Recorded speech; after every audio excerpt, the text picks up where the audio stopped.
where did storytelling kind of become important to you as a marketer and a marketing leader? I know you have a background in Highland and other places, but where did the storytelling part of this adventure start for you? That's really interesting, because in technology in the early days, storytelling wasn't part of it because products sold. And so it was all about products and product positioning and product marketing. But someone once told me, the king died and the queen died as a fact, but the king died and the queen died of a broken heart as a story, and everybody will remember the story.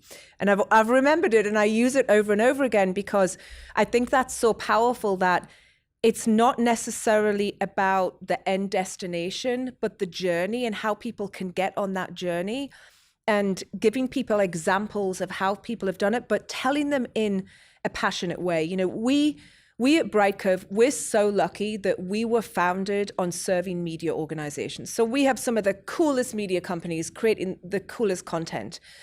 And so when you think about what they do, if you think about your best show or your movie that you've watched, and you come away and you're emotionally connected with it, you're connected to there's characters, there's a villain, there's a hero.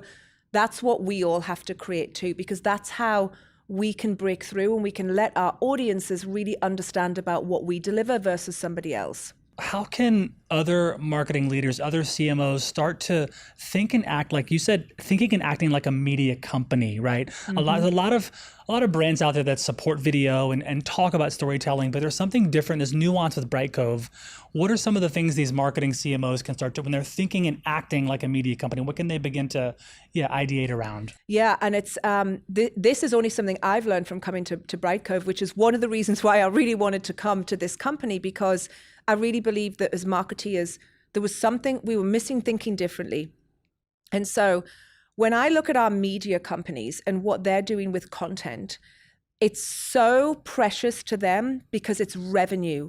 Every person that goes onto their site and consumes a piece of content is a dollar value of revenue, or tens of dollars of values of revenue. Everyone they lose is a revenue decline, and everyone they can upsell and retain is a revenue increase. We don't think about customers like that in the B2B world usually. What we think about is we might look at website visitors and say, oh great, I got 12,000 this month instead of 10,000 last month. But think about that 2,000 difference. If you equated a dollar value to that and you thought about it as a media company, well, that's revenue lost. And so that's the way I think about it now. Every time I can attract somebody, keep them, convert them, and grow them, and act more like a media company, then I'm satisfying my ROI more, but I'm also satisfying the audience, because the audience is consuming in a different way, and the audience is changing. You know, the demographics of the buyer is changing. You think about, I have a 16-year-old and an 11-year-old, and my goodness, the way they consume content is very different than the way they are used to gaming, right? Watching an Ariana Grande concert through Fortnite is what my son does. So that's serving up content in a whole different way. How they interact with social, how they interact with these channels is they're not going to go and buy something from an organization that isn't serving them up that interesting, compelling content. And so we believe actually companies should build their own OTT channels. They should build their own Netflix type, Hulu type channels. And, websites will still always be there, but video content that is engaging, that is about teaching them, inspiring them. It's not all product sales. It can't be all just about, Brightcove. But we're seeing that having really great results. Is there anything that I know you mentioned you have 2 children. Mm-hmm. Is anything else that they are in the way they consume media inform you as a marketing leader? Just the way you're thinking about your approach, or at work, or campaigns, Video, fast. They can't stand anything that is written or slow. Everything is fast. It's becoming more immersive, which I think there's a whole load of developments going to happen in video, which is truly exciting to me as a marketeer too. They both, even at their ages, watch a lot of these fast pieces of information.